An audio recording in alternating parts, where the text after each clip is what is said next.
Coming to you from the Lydia Media Studios in the heart of Lewiston, Auburn, it's Lydia's Lunch Bunch, LA's afternoon morning show with Mark and Jacey. We're covering news and events in the greater LA area and talking to the people making a difference in our community. Feel free to share your comments, questions, or suggestions via email at podcast@lydiamediallc.com. Today's show is brought to you by Ruper's Beverage and Redemption. When it comes to beer, wine, and spirits, don't botch it, squatch it. At 4 locations in Lewiston, Auburn, and Oxford. Learn more at rupersbeverage.com, and remember, the party starts at Ruper's. Also by DeBlois Electric, building lasting relationships since 1967. From homes to businesses, their licensed, fully trained technicians handle it all. Repairs, upgrades, standby generators, EV chargers, heat pumps, and more. No job is too big and no job is too small. Learn more at DeBloiseElectric.com. We have the pleasure of being joined in studio today by local musical legend, Chuck Durang, live in studio. How are you, Chuck? I'm excellent to outstanding. Hope you're the same.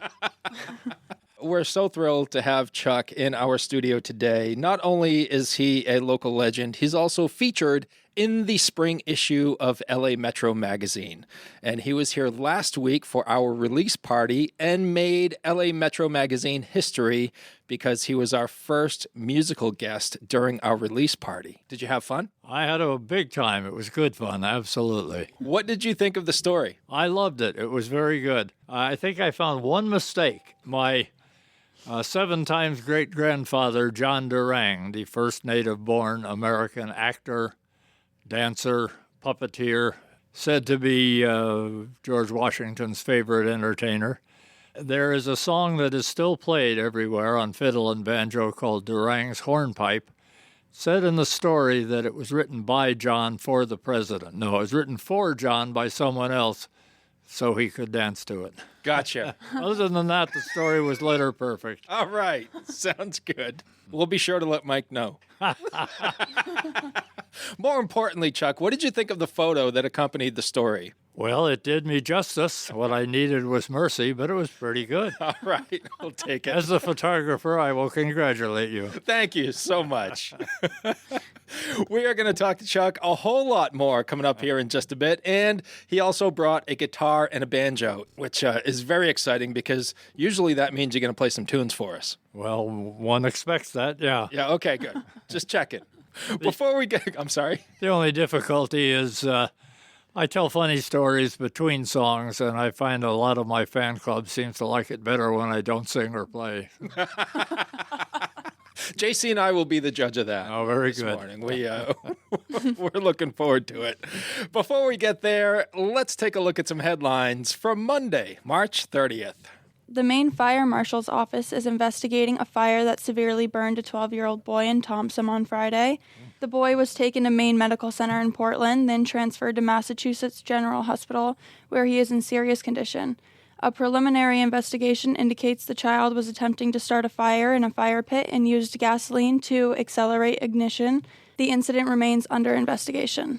The City of Lewiston will continue reviewing its fiscal year 2027 budget during its next workshop, scheduled for tomorrow at 6 p.m. at City Hall. Topics include nonprofit requests, recreation, and the Recreation Activity Fund. Residents are invited to attend in person or watch the live stream on the city's YouTube channel. The full agenda is available at lewistonmaine.gov.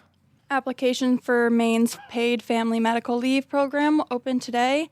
The program offers up to 12 weeks of pay for qualified applicants and will cover medical, parental, military family, and safe leave. Maine joins 13 other states and Washington, D.C., which have similar programs. For more information, visit the Maine Department of Labor website at maine.gov/labor. And NASA is preparing to launch Artemis 2 to the moon. It will be the first astronaut moon mission since 1972. 4 astronauts will blast off into space on Wednesday night and will begin a 10-day voyage. Key goals include scientific discovery, searching for resources, fostering a lunar economy, and securing American leadership in space exploration. Now it's time for the weather. Rain or shine, it's all okay. Grab your uke and start the day. You don't need perfect skies above. Hey, just a song and a little love. Chuck, credit for that one goes to our co-host, Sarah, who's not here today, but she is the musical talent of the podcast. Well, that was most excellent. All right. I will let her know. Cloudy today with a high of 62 and a low of 29. Cloudy tomorrow with rain in the afternoon and evening, high of 46 and a low of 39. And cloudy on Wednesday with highs in the mid-50s. In sports, the Red Sox lost to the Cincinnati Reds 3-2. The Sox will visit the Houston Astros tonight at 8 p.m. Pavel Zacha scored the game-tying goal with 11 seconds remaining in the third period to erase a 3-goal deficit and send the game into overtime. The Bruins prevailed in the shootout for a 4-3 win over the Columbus Blue Jackets. Boston will host the Dallas Stars tomorrow night. Jason Tatum's game-high 32 points led the Celtics over the Charlotte Hornets 114-99. Tatum became the youngest Celtic at 28 years and 26 days to score 14,000 career points. The Celtics will visit the Atlanta Hawks tonight at 7:30. The Maine Nordiques swept the Philadelphia Rebels over the weekend. The Nords will close out the regular season as they visit the Northeast Generals this weekend in Massachusetts. And in the NCDC Dineen Cup playoffs, Vitaly Ulyanov scored 2 goals to lead the Lewiston Maniacs over the Woodstock Slammers 3-1. The Maniacs take a 1-0 lead in the best-of-5 series. Game 2 is on Wednesday in New Brunswick. That is your news, weather, and sports. And right now it's time for the podcast segment that is Sweeping the Twin Cities. It's time for famous people birthdays. They're famous. It's their birthdays. It's famous people birthdays. It's famous people birthdays. Let's take a look at FPBs for March the 30th, shall we? Let's do it. All right, let's go ahead and do it.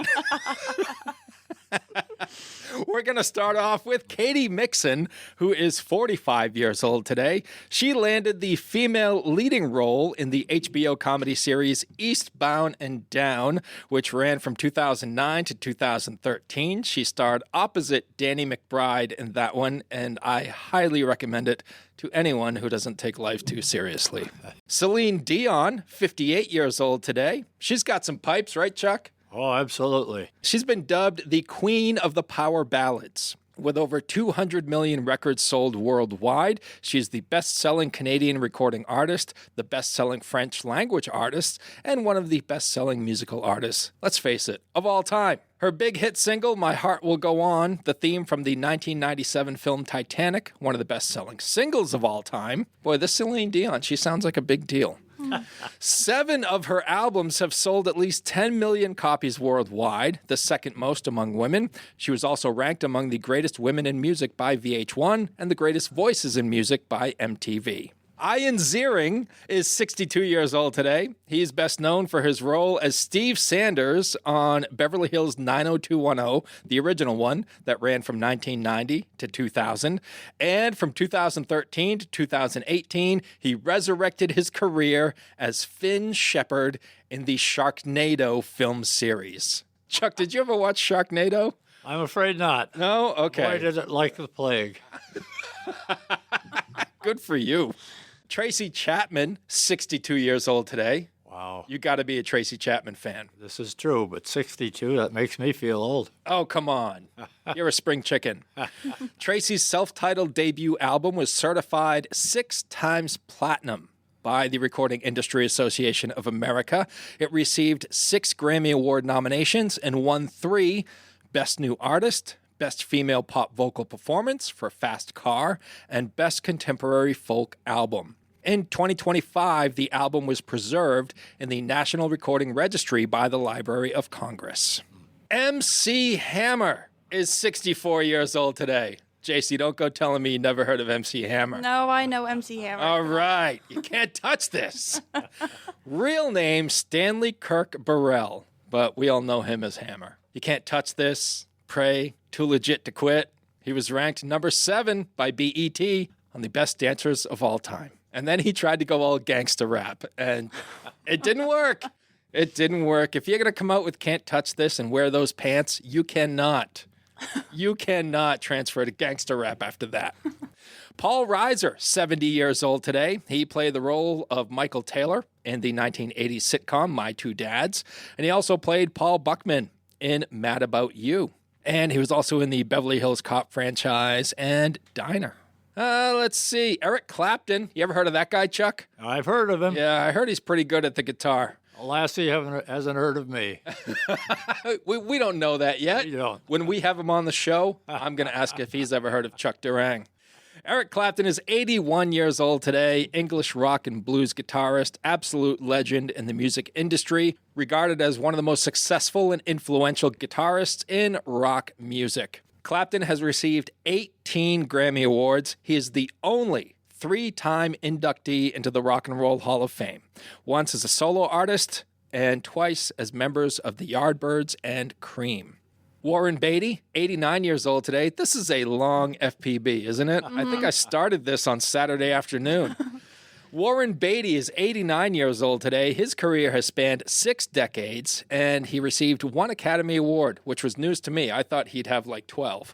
But 1 Academy Award, not even for acting, as a director for Reds. His acting credits include playing Clyde Barrow in Bonnie and Clyde, that came out in 1967, Heaven Can Wait, that came out in 78, and Bugsy, that came out in 91. And he's done a bunch of others too, but I think those are the big ones.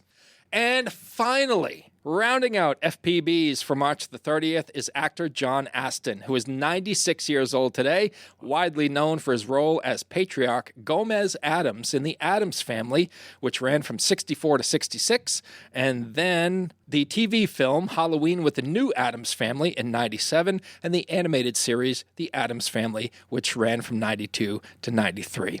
Those are your FPBs for March the 30th, and now it is time for some OTDs. And Chuck, after this little jingle finishes playing, I'm going to need your honest review. Uh-oh. Here we go. It happened on this day. It happened on this day. It happened on this day. That was exciting. Beyond that, I take the fifth. I'll take it. Thank you, Chuck. Oh, my goodness. Should I show up at the open mic tonight? Absolutely. Okay, will do. 21 years ago, in 2005, Suge Knight was ordered to pay $107 million to Lydia Harris, who co-founded Death Row Records. By the time he filed for bankruptcy a year later, he'd only given her $1 million. Ah, geez. Lydia got the shaft on that one. 38 years ago, in 1988, Beetlejuice was released. You ever seen that one, Jacey? Of course I have. Okay. I never know. It came out in the 80s. That was like 40 years before you were born. Just checking. Oh, my goodness. 42 years ago, in 1984, Romancing the Stone was released. I haven't seen that. That one you haven't seen? No. That one, it was a pretty good one. It had Michael Douglas and Kathleen Turner and Danny DeVito in it. You probably don't know who any of those people are, but Chuck does. Oh, yeah. Yeah. Anything with Kathleen Turner in it was a good movie. All right. Let's leave it at that before we get censored. 45 years ago, in 1981, President Ronald Reagan was shot and seriously injured by John Hinckley as he left a Washington, D.C. hotel. White House Press Secretary James Brady and 2 others were also wounded. Yeah, back in the days where presidential assassinations weren't. I'll have to cut that. 71 years ago, in 1955, at the 27th Academy Awards, the Best Picture was On the Waterfront, the same film which Marlon Brando won Best Actor. Grace Kelly took Best Actress for her performance in The Country Girl. 168 years ago, in 1858, Philadelphia genius Hyman Lipman patented the first pencil with an eraser. Fun fact, the average pencil can write a continuous line 35 miles long. Yeah, but if you try to erase that line, you're only going to get like 2 feet. And then the eraser's It's just going to be smudged over. That's right. Yeah, smudged all over the place. Well, thank you, Hyman Lipman, for the invention of the pencil with the eraser because, you know, we all make mistakes. There you go. Those are your FPBs and OTDs for March the 30th. Dirigo Federal Credit Union is proud to call Lewiston Auburn home. Whether you're buying a house, saving for the future, or growing your business, we're here for you, right where you live. Visit dirigofcu.com and feel the difference of a credit union that truly knows LA. Hi, it's Donna Harris from Phoenix No Limits Karate here with your daily safety tip. Tell your kids to report any cyberbullying and to share screenshots with you. Let's all do our best to keep our community safe. Don't miss the 6th annual Cora Shriners Outdoor Expo at the Cora Shrine Center in Lewiston. It all happens on Saturday, April 11th from 9 to 5 and Sunday, April 12th from 9 to 2. And best of all, admission is free. Check out over 100 incredible carvings from the Maine Woodcarvers Association and vote for your favorite. And don't miss the Bangs for Your Bucks auction on Saturday, a 21-plus event featuring over 25 amazing items, including vacation packages, spa experiences, and more. Get all the details at corashriners.org/events. And now, we shift focus fully to our guest in studio, musical legend, Chuck Durang. Chuck, it's great to have you here. In preparation for this interview, I looked you up on the interwebs. Uh-oh. You have led an amazing life. Would you agree? Oh, I've been real pleased with it. Yeah. I'm glad I'm still at it. I'm curious what you would consider the 3 most interesting things about you to be. Wow. That's hard. Well, I guess starting with the fact that I'm still playing music in bars at the age of 85, that's number 1. Number 2, I was able to retain the attention of the most wonderful woman in the world for 54 years as my wife. And number 3 is also related to age, as I played baseball and various other sports, but I was playing full court, full contact basketball till the age of 69, and gave it up when I discovered I was only jumping from the waist up. You played basketball until the age of 69. Yeah, and I started late. I grew up in New Jersey where it was just baseball.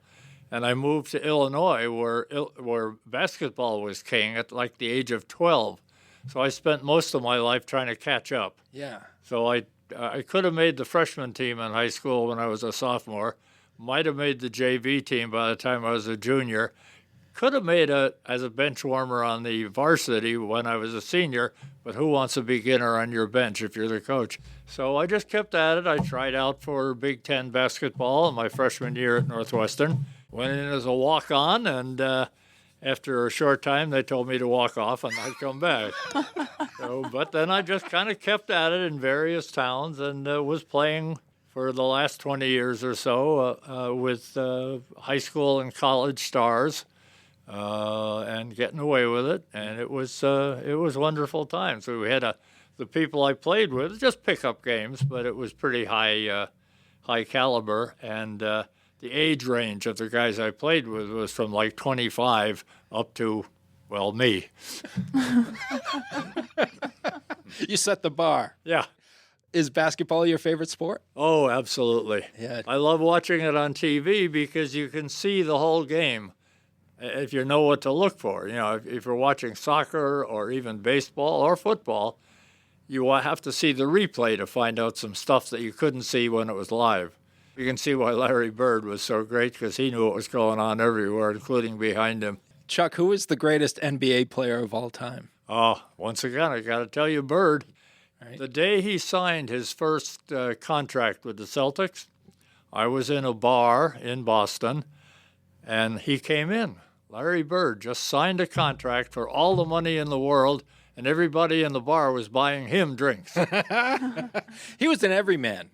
Oh, absolutely. Wasn't he? He loved hanging out with fans. Oh, sure. Did you watch any March Madness? A little bit. Yeah. Since Northwestern, my alma mater, bowed out fairly early, I didn't have that much. I did have a connection over the years with Providence College and before that Syracuse University, and they didn't last long either, so I wasn't paying much attention this year. Okay, no rooting interest. No rooting interest, no betting interest, no interest whatsoever. Gotcha. All right.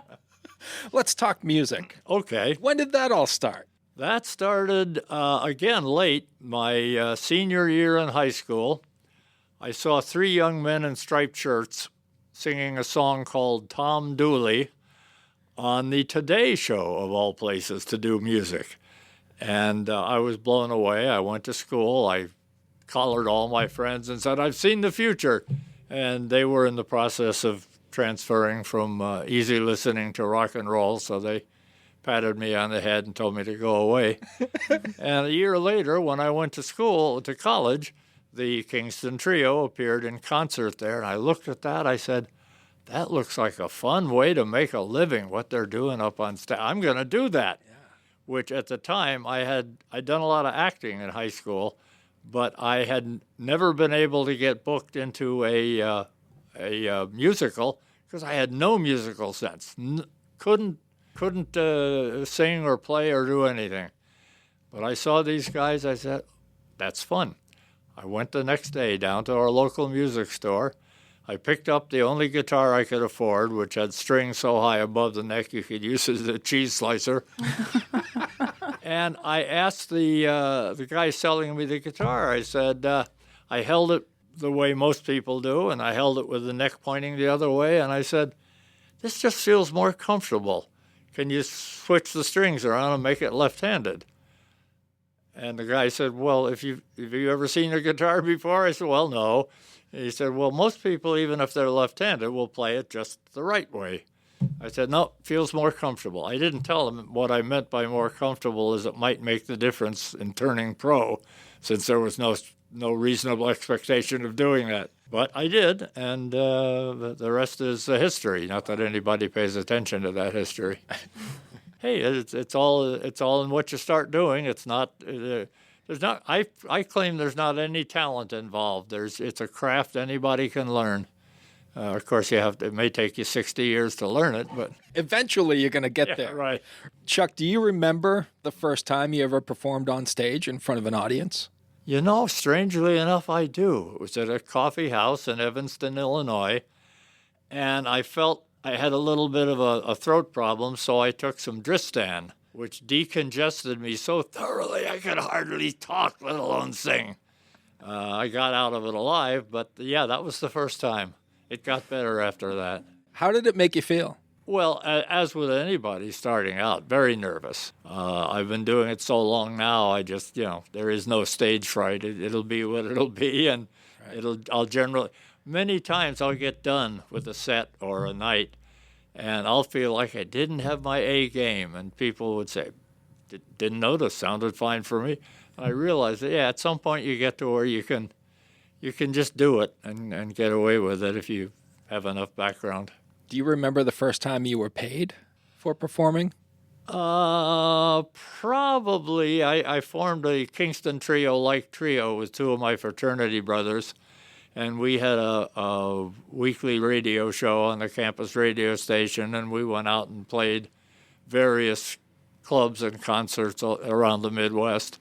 And I can't say for sure which was the first time we got paid. I know we got paid a bundle of money at Marquette University. I think we got paid for the one we did at Northwestern, and then there were various clubs and so forth. I played a lot of the clubs in Chicago, and although I advertised myself as a survivor of the great folk music scare of the 60s, I also claim to be one of the founders of Chicago's Old Town area, where a group of 5 folk singers from Cleveland came into this neighborhood, started up a club they called the Rising Moon. They did very well, and a local club owner came to me and said, can you form a group to compete with those guys? And I did, and we did something called the Small World Singers, and got paid pretty good there too. So I've been getting paid ever since. Not very much, but for a long time. It piles up. Yeah, a little something here and there. Absolutely. Right. When did you decide that music was going to be a significant part of your life? That was very early, although I got away from it. Right after college, I was in the School of Speech at Northwestern and in radio, TV, film specialization. I don't know what the Europeans would think of that. But right after that, I started playing. Well, I started playing while I was in college, and I wound up doing some TV work in Chicago. And at one time, I had a job at WGN TV where one of my duties was to do the final check at 8 p.m. or so of the next day's program log, which is a list of everything that was going to happen the next day. And as a result, then I got to go down to the clubs right afterwards because I didn't have to come in early since I was staying late. So it made for a nice time. And yeah, I thought I was going to be in music for a career. I did a lot of it. I founded this coffee house in Des Moines, that hotbed of the folk revival, and was doing that when the Army called, and I had to go do that for a while. And after I got a haircut, after I just got out of the Army, I had time left on a parking meter. And I was parked in front of a employment agency that always advertised, "We specialize in Northwestern graduates." So I went in, I said, "I'm one of those. What do you got?" They said, "Do you like selling?" And of course, I said, "No." And they said, "How about this?" And they described the job of a college sales rep, college division sales rep for this company, which was then the number one in that part of the industry, Prentice Hall. I said, "Well, that sounds like an interesting job. Number one, it can't do a hard sell because everybody you're talking to knows more about the subject you're talking about. I'm talking to a biologist or a philosopher or a mathematician. Not only that, though, but after about 2 weeks, after talking to all these people, I got better educated than any of them in a broad sense, and I got to walk around campuses ogling co-eds. So I stayed with that, and I got promoted into marketing and became an editor, not the kind of editor that marks up manuscripts, but the kind that goes out and finds authors and figures out what they need to publish and who should write them and so forth. I had a good time doing that, yeah, and so, as I said, I've never had a job I didn't love. It didn't actually take me away from music, because even when I was on the road visiting colleges in the Dakotas and Montana, well, first off, I took that territory because people thought, well, he must be Superman if he survives up there in the frozen north. But after a while, they said, among our sales reps, this is the guy whose itinerary, once he posts it for the year, never changes. Why is that? I mean, up there you'd think with the change in what adoptions you have working, what the weather is like. And what they didn't know is when I hit each school in the fall, I booked a concert for the following spring. So I had to be there on the date posted. I was the only sales rep in the territory who traveled with a backup guitarist. Oh, that's awesome. And you recently auditioned for Maine's Got Talent. What was that process like? Well, it was interesting. There were four judges just in a room, much like the room we're sitting in here. And they apparently liked what I did. I made a couple of funny remarks. I played the banjo instead of the guitar, which most people auditioning probably did. And they seemed to like it, and I got a call back. 7 other people and I will be in the finals over at Edward Little High School on May 2nd. So everyone should go out and buy a ticket for that, May 2nd, because who wins depends 50% on the judges, but 50% on the audience response. Yeah. So I need all my friends and most of my enemies to show up. Last year, a good friend of yours, Amy Stacy Curtis, won Maine's Got Talent. Not only that, but of course, Amy and I have a mutual admiration society at the Fast Breaks Monday night open mic. So if I should happen to win, that'll kind of put Fast Breaks on the map. The team there will love it. What else do you have coming up? Let's see, what else? So, well, I do have a gig. I play on Wednesday nights at the open mic at the Olive Pit, which is in Lisbon Falls. And I've been the feature act in the middle of that a couple times now. I guess I was the first one to be the second to do a feature. I also am doing my third full gig at Olive Pit this Saturday on April 4th. So, again, everyone should come out and see what that is like. They wanted to book me for April Fool's Day, but we thought it would be redundant. I photographed you at the Olive Pit for the magazine. I had never seen you perform before, and I was just blown away. Oh, well, thank you kindly. I was blown away by the photography. You were everywhere. Every time I looked up, you were somewhere else in the room taking a picture. I am a huge fan of Arlo Guthrie. Oh, yeah. And you played City of New Orleans that night. I know Arlo didn't write that song, but his version is the one that is stuck in my head. Yeah. And I heard you play that. It brought back so many memories, and it made the ride home a lot more enjoyable. Oh, well, thank you again. Turns out that when I was working in Old Town in Chicago, I also like to claim I made Old Town safe for the people who came behind me, which included John Prine, Steve Goodman, Bonnie Kolak, Fred Holstein. And so I knew Steve, and I knew that song. I knew the fact that Steve hated that song after a while, because every place he went, people wanted him to play it, and he got pretty tired of it. But, the other funny story about that is I rode the City of New Orleans from New Orleans to Chicago after a meeting one time. Steve rode it from Chicago down toward New Orleans, which is the direction he wrote about. He didn't make it all the way. He wound up maybe as far as Kankakee and got off the train. He guessed at the rest of it, but he got it right. Would you mind playing a tune or two for us now? I would not mind that at all. All right. You might mind it, but... Not at all. You kidding me? So let's see.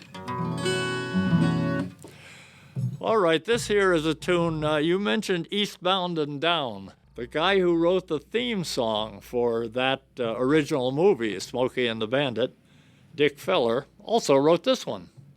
And I like to indicate that when I play in fancy places like this, I'm reminded of the less fancy places I'm more likely to show up at. There's a Cadillac lounge and a Rainbow Inn in just about every town, 'cause the common folk need a place to sit and drink and fool around. On the weekend nights they turn up the lights on a plywood beer case stage, so Richard and the Cadillac Kings can sing till they get too drunk to play. Now Richard works at the factory and the drummer sells used cars. The other two don't have much to do but play in the redneck bars. They're underpaid, but they've always stayed 'cause they get their drinks for free. And Richard and the Cadillac Kings keep singing for the likes of you and me. Richard and the Cadillac Kings keep singing country out of tune. And the barmaids dance in their skin-tight pants with the guys from the drilling crew. And the band gets drunk and the crowd gets funky and someone starts a fight. But Richard and the Cadillac Kings pack 'em in every Friday and Saturday night.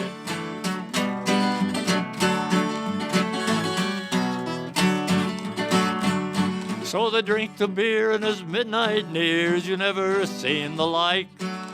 3 drunk pickers and a guy from the crowd all singing in one mic.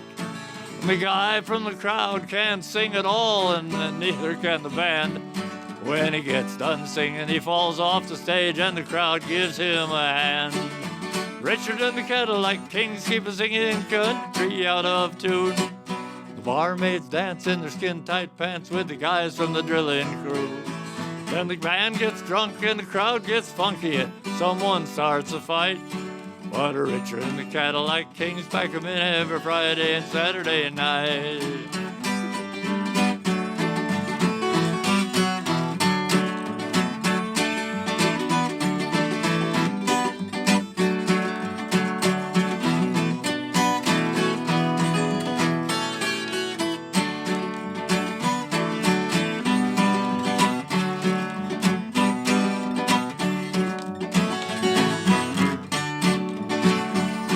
So at 2 o'clock they give last call and they start to close the bar. Waitress and the bouncer carry Richard to his car. The Cadillac Kings all get their things and they stagger through the door. But tomorrow night they'll turn up the lights and they'll start to sing once more. Richard and the Cadillac Kings keep singing country out of tune. And the barmaids dance in their skin-tight pants with the guys from the drilling crew. And the band gets drunk and the crowd gets funky and someone starts a fight. But Richard and the Cadillac Kings keep singing. Then Saturday night, I said Richard and the Cadillac Kings pack 'em in Friday and Saturday night.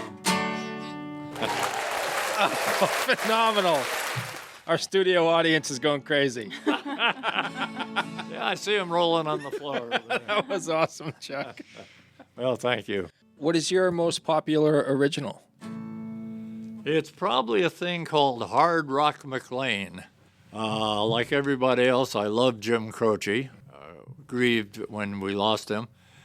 But while he was alive, I got very tired of hearing Bad, Bad Leroy Brown on the radio every 10 minutes. So I said what we need is a new song about a different bad guy. So before there was the Hard Rock Cafe ever, there was Hard Rock McLean. I guess I'm going to have to sing that one for you then, huh? Let's have it. Well, Hard Rock McLean is back on the county chain, working all day on the right-of-way for the Tallahassee train. Hard Rock McLean, he is back on the county chain, swinging 9 pounds on the railroad grounds till the truck comes back again.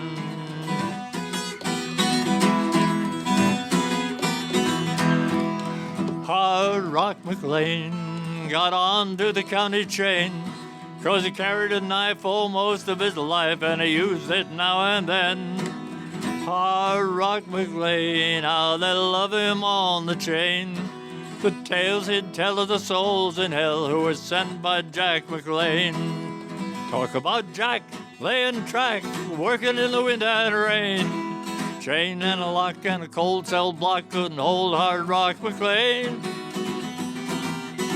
Hard Rock McLean, he's gone from the county chain. Lock the doors of your homes and stores till we run him down again. 'Cause Hard Rock McLean is not exactly sane, going down the line with his 6-bit wine and his jack boots full of pain.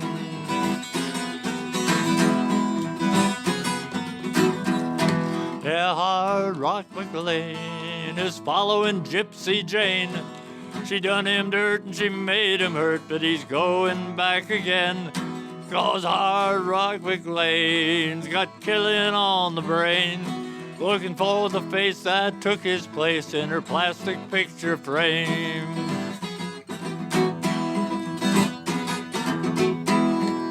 Hard Rock McLean, he's back on the county chain, line and track to St. Joe and back in the cold panhandle rain. Hard Rock McLean is never going home again, sweat and tears for 40 years of his short 70. Talk about Jack laying track, working in the wind and rain. Chain and a lock and a cold cell block couldn't hold Hard Rock McLean. Hard Rock McLean, we had to cut him off the chain when he closed his eyes and stood on the ties in front of the southbound train. Sing one more refrain for Hard Rock McLean. His debt is paid and the rails are laid beside his last remain. Hard Rock McLean belonged on the county chain. With a muffled cry as life went by like the losing of some game. And when the northbound train passes Jack McLean, the whistle blows just so he knows that it's passed him by again. Talk about Jack laying track, working in the wind and rain. Chain and a lock and a cold cell block couldn't hold Hard Rock McLean. Couldn't hold Hard Rock McLean. Oh, man. Chuck, you're a treasure. Oh, gosh. Where did You're that easily amused. Where did that character come from? Well, I've had people tell me that it sounds like an old traditional folk song about a real guy that, No, I made the whole thing up. Did you? The only part I didn't make up is we're talking about the panhandle of Florida, the area. But nope, that was... Sometimes a song comes to you quickly. Sometimes it takes a long... I have songs that I wrote years ago and put away and came back to, said, oh, if I add a bridge amongst all these verses, maybe it'll work. And I've had a couple that have gotten away with that way. That one, I heard it in my head. I was driving somewhere out in the mountains. I pulled over to the side of the road. I believe I wrote that whole thing in 45 minutes. Oh, man. Did you have the guitar with you? Were you working it out on the guitar with the lyrics, or were I don't separately? remember. That's Yeah. a good question. I couldn't tell you. I'm always curious. Like I have owned more guitars in my life than I know chords, and I've owned about 4 guitars in my life. Well, that's So the process of creating music and songs that good, it's never-ending fascination. to me. I'm very proud of that song for 2 reasons. Number one, the internal rhymes in each line. But number 2 is when I look at the audience, I see people tapping their feet. The rhythm gets them. Mm-hmm. So it's, I like to say I've written maybe 100 songs. Of them, maybe 20 or 30 are okay. 10 are pretty good. And there's 5 of them that are my favorites. Yeah. And a different one is my very favorite each week. But I've begun to think that maybe McLean is my favorite. It's awesome. Yeah, Yeah, it's- that one moves right along. I love it, and that's a pretty good percentage. I'm happy with my songwriting, but what I really am is a great collector. I'm the best collector since John and Alan Lomax in terms of, and after 60 years, I've got a pretty good repertoire of stuff that I love, that everybody else loves, and that I can do in my key. There's some songs I love that I just can't sing. They're just not for me. But and I do the same with the funny lines. I'm working on a book called The 500 Greatest Punchlines. I already have pretty much done. I just have to do the formatting. That tells you that I know at least 500 jokes. The deal with the book, if it ever comes out, is that it'll be just the punchlines, and some of them you'll recognize. Okay. And you'll recognize different ones than, say, I would. There are some that you'll be able to figure out what the joke is from the punchline. Yeah. There are some where the punchline itself is funny, even without the setup. But if you can't figure out what that one is about, there will be a website you can go to and look it up. So that's what we call high concept in the TV business. And you can get the setup to that joke for the low price of $5.99. Yeah, there's an old joke that somebody says it's free to come in to like the Fast Breaks open mic, but it costs you $25 to get out. Chuck, when did you start incorporating humor into your act? Well, I mentioned the Kingston Trio as my primary inspiration, and I started at the same time as I started playing. Because the trio, one of the things I liked about their act is they always had these humorous introductions to songs and funny asides and so forth. A fellow named Dave Guard, who was one of the members of the original group, played a long neck banjo, like the one I have. That's why I have that. And he told most of these funny stories between songs. So yeah, it's been part of my act from the get-go, which again, helped me when I couldn't sing too good, and still helps me when, like I say, people prefer to hear me talk rather than sing. Was comedy something that you were interested in or that you really paid attention to before? I guess that's probably true. I hadn't really thought about it. I had never done much of it. I'd done a lot of acting in high school and even in grade school, and I liked it when I had a funny line to deliver and so forth. I've always enjoyed comedians. I mean, George Carlin, like everybody else, is my hero. Besides showing up every Monday night at Fast Breaks, I go to this place, Olive Pit, that I mentioned in Lisbon Falls, every Wednesday night. On the second and fourth Wednesdays, Judge Caswell hosts a songwriter showcase where you have to do only original stuff that you wrote. And in the third Wednesday, Ross Cunningham hosts a regular acoustic open mic night. And but they don't seem to do. And if there's a fifth Wednesday some months, Judd does another songwriter shtick. But if they, for some reason, don't do anything on the first Wednesday of every month. So I started going over right here in Great Falls. Well, they do a comedy showcase over across the street from Gritty's Pub. And I said, well, let me give that a try. Like I said, people like my comedy more than my music, maybe. So I did that. It went well. I showed up a few Wednesdays. I even signed up for they had a stand-up comedy contest. Mm-hmm. And so I went and did that. And once again, I made the finals. As near as I can make out, I finished second. The best part of it was there were 10 of us or so in this green room, and when I was doing my set, all the other comics came out and stood in the hallway to watch. And I feel like the guy who won, he was very funny, he was good, but he's also so young and handsome, and I think he skewed the young female vote. Otherwise, I might have done better. But, So yeah, and I did that for a while, and then I said, well, I only get to do 5 minutes of comedy. Right. It's just not worth the trip. All right, you are now armed with a banjo. So it would appear. I just wanted to do one song on the banjo, which is not one I wrote. It's an old traditional song called Columbus Stockade, and it's the closest I come to playing real bluegrass. I call it crabgrass is what I do, and I love playing this song. I don't have enough songs on the banjo. I brought a whole list here. I said, I got a few I should learn, but this one is fun anyway.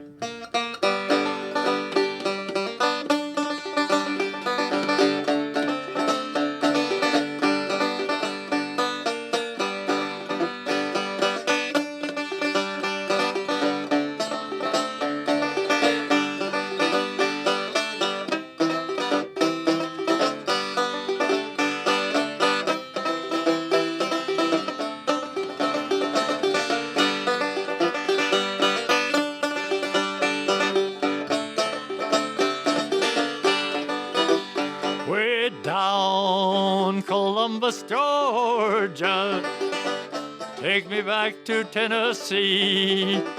Way down Columbus Stockade, where my friends all turned their backs on me. You can go and leave me if you want to. Never let me cross your mind. If in your heart you love another, you can leave me, darling, I won't mind. The other night, as I lay sleeping, I dreamed that I held you in my arms.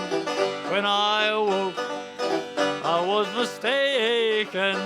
Them prison walls was all around. You can go and leave me if you want to. Never let me cross your mind. If in your heart you love another, you can leave me, darling, I won't mind. Spread out now.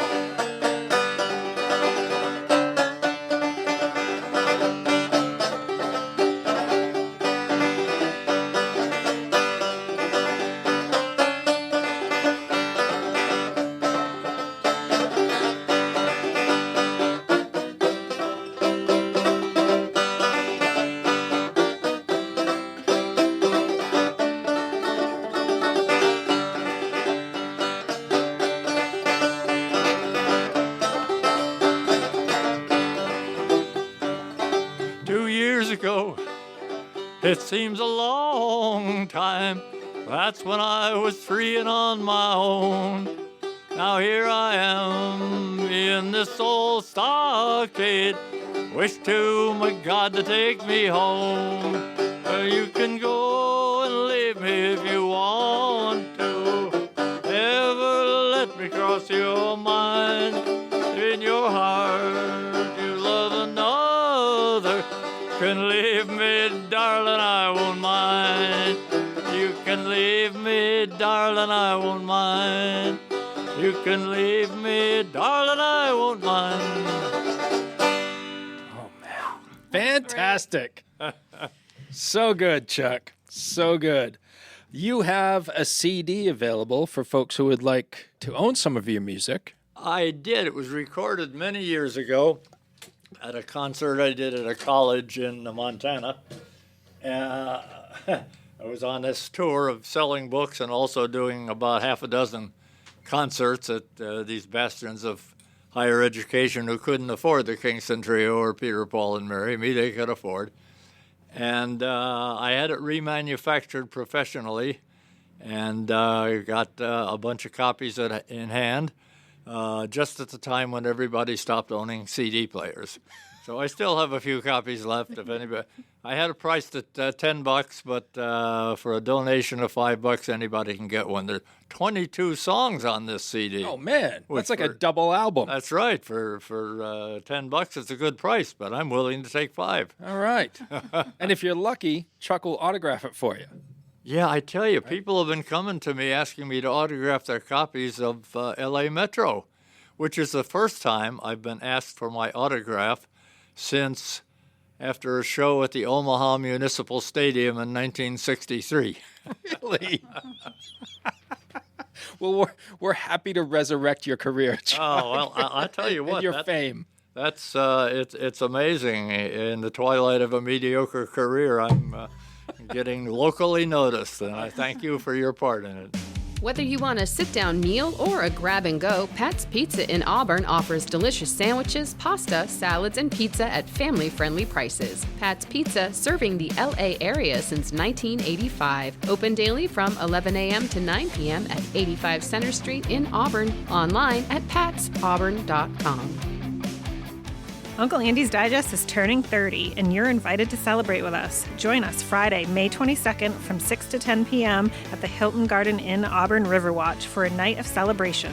For 3 decades, Uncle Andy's Digest has been Central Maine's community-focused monthly advertising publication, connecting local businesses with loyal readers. Enjoy 90s music from Palo Entertainment, hors d'oeuvres, a cash bar, and recognition of our longest-running advertisers, and much more. Find all the details in the latest issue of Uncle Andy's and on Facebook. We can't wait to see you there. Chuck, we are approaching the end of the show. Thank goodness. That's what people always say when I'm doing a show and announce that it's my last song. We like to close out the show with the segment called 3 Random Questions. Oh, my goodness. I'll be leaving now, thank you. Jacey and I will ask you questions that have nothing to do with anything we've talked about so far. Oh, good. Chuck, if you could attend any live musical performance in history and have front row center seats, what would it be and why? You're not going to like this answer because it will not be Woodstock. I lived a block away from where Woodstock was supposed to take place. The last minute they moved it, thank God. No, strangely, it would either be a Kingston Trio concert, any one of them, or their primary competitors was a group called the Limelighters. And they were awfully good, too. Also a trio, guitar, banjo, bass. And I attended one of their shows with a friend of mine. They did a song called Hey Lily, and it went something. They invited the audience to contribute couplets to the song. And from the back row, my friend and I stood up and said, "Very best thing about this song, hey Lily, Lily, low, is the words don't even have to rhyme." The guys on stage fell down. It was good. All right. Jacey, what do you got? All right, if you could go back for, say, a day to any age, where would you go? Well, I got to think that probably my wedding day. Yeah. I did mention that I had the most marvelous wife that anybody had. I met her at Prentice Hall when I went in for my initial training program, and later found out that all the girls in this huge pool had their eyes on the training class because you couldn't become president of Prentice Hall without starting as a college traveler. You also got to be the likely choice for the president of most of the competitor companies. So I didn't realize at the time, but she seemed to set her sights on me. I had there were 10 of us. 10 of us who were married in this training class. 2 of us were single. So the girls found out from the gal who kept the records. And so as I was walking in to the training room every day, walking past this group, I began to realize what a stripper feels like out on the runway, because every eye was on me. And the married guys kept after the 2 of us who were single to prove that we were gay young blades. In those days, that meant something else. And I picked out. I had a girlfriend in Chicago. I had already gotten one in Fargo. I was not good at one-night stands. I had no interest in trying to date when I was going to be out of town in less than a week. But I picked out not only the most beautiful, but the classiest, the most not my style. I've tended to go for something a little more low down and dirty. But I dated her, and I didn't realize at the time that she was after me at the same time. Wow. And one thing led to another. After 2 years of courtship by correspondence, I married her. That would be a day. I'm not sure I would say I'd go back to my wedding day, because every day after that for 50 years was even better. So, That is beautiful. not historical, but that's where I'd go back to. Thanks for sharing that, Chuck. Yeah. Final question, and we love asking this question to all of our performers, whether they be musical or stage or what have you. Uh-oh. Tell us about your best and worst times on stage. Best time is easy. My partner and I, out of this coffee house in Des Moines, we did a concert at Simpson College in Indianola, Iowa. 2-hour concert. Audience was going wild at the end of it. The applause, we got a couple of encores, but then the applause and the hollering and just went on and on. We packed up our instruments. We collected our pay. We went down the stairs, got in the car in the parking lot, started driving away. The audience was still going wild. Really? I never had a better one than that. Oh, my goodness. Now, for the worst one, that's interesting. Because there have been plenty. So many to choose from. Gosh, I'm not sure the worst one wasn't that first one I already talked about when I distanned myself out of existence. Because there have been plenty of others where, like I say, I didn't feel like I brought my A game. And nope, that's the best I can do. That's for the one. That answer. All right. Chuck, it's been a pleasure. Thanks so much for your time today. Oh, it's been my pleasure. I haven't had so much fun standing up or sitting down for a long time. And thanks for sharing your talents with us and our listening audience. Folks, if you want to go see Chuck in a feature performance this coming Saturday, April 4th at Olive Pit Brewing in Lisbon Falls. It's a great venue. Not only that, but I have a marvelous backup guitarist, Blake Zuniga, who also has a beautiful voice, and he'll be doing a couple of solos. And he's also young and handsome, so girls come out and I think he's still available, in fact. Let's pack the room. Absolutely. For whatever reason. Thanks again, Chuck. We appreciate you. Thank you. I appreciate it being had. Thanks to Ruper's Beverage and Redemption and DuBois Electric for sponsoring today's episode. And if you'd like to be part of the Lydia's Lunch Bunch advertising family, reach out to Pam Ashby via email at pam@lydiamediallc.com. Have a great day, and remember, don't bite your cat. And I will say I have bitten my cat.